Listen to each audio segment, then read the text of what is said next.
It's an argument that the defence will raise. This is something that has been argued over the last number of years.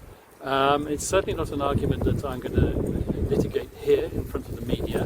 It's something which we will present to the judges in due course, and the judges will take their decision. The ultimate deciding body is the judges, not me. How complex is the filing of the interim release, and what factors will you consider before filing one? Well, you're presuming that there is an application for interim release. And You said you're thinking about it, right, sir? Everyone thinks about interim release at the ICC. Interim release is a right. And it can only be tempered by three factors. The first of which is the risk of flight. The second of which is the risk of interference with witnesses or with the evidence, and the third of which is the risk of continuing crimes. None of those factors exist in the present situation, so there is a right for Mr. Duterte to be released. We are working on that, but the timing of when we intend to introduce such an application is yet to be decided.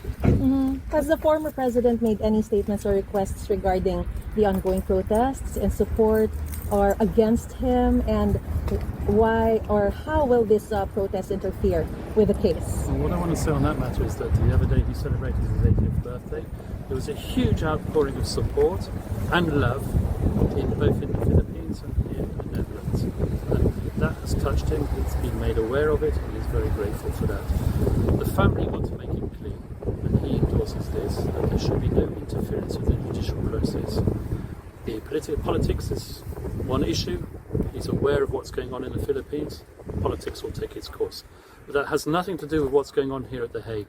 What's going on here at The Hague is a judicial process, and it should be allowed to run its course. There should be full respect for all participants in that process, the prosecution, the defence and the victims' counsel, who will make their submissions in due course. No one should interfere with that process. Let it run its course.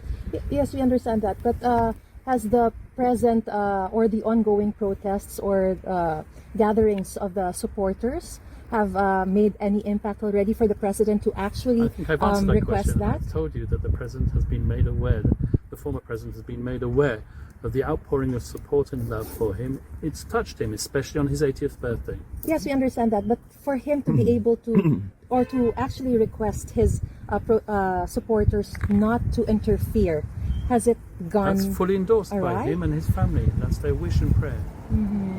Attorney Kaufman, Vice President Sara mentioned during the president's birthday that the president is learning to wash his own laundry. Is that something that he really has to do himself? Once again, I'm not going to go into conditions inside the prison. I respect privacy. This is a matter for the family themselves and for Mr. Duterte himself. It's not my position as his lawyer to start commenting on what happens inside the prison in his daily routine. But his medical medicines, maintenance medicines, is someone administering that for him? I certainly hope so. So I understand you recently underwent an operation. Will this affect your duty or the ability to defend the former president? I had an umbilical hernia which was fixed within 2 days. I was on the plane the following day, much to the annoyance of my own doctor. So you're I'm recovering fighting well. fit is what that's what you're asking. So you're in great health. Okay. Super health. Sir, there's Don't also run a marathon, but Wow. in good health.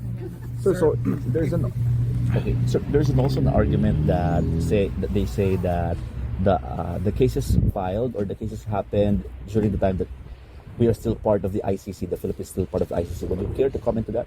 Once again, I think you're touching on the argument of whether or not jurisdiction can be exercised. That is something which we will litigate in court, not here. Okay. If what I read is right, you previously called Karim Khan as someone who cannot be bought and someone who is a friend of yours. Now, is that true? And how are you ready to face him? He's a colleague of mine. I've known him for years. Okay? And there is nothing whatsoever to suggest that Karim Khan in any way whatsoever is acting other than in absolute good faith. Do you believe that it's going to be a difficult battle in the court, considering that you respect him and you believe that he is also a very good lawyer, Not just at all. like you? And if you know how we all work and how the law works, we are impartial. We are officers of the court.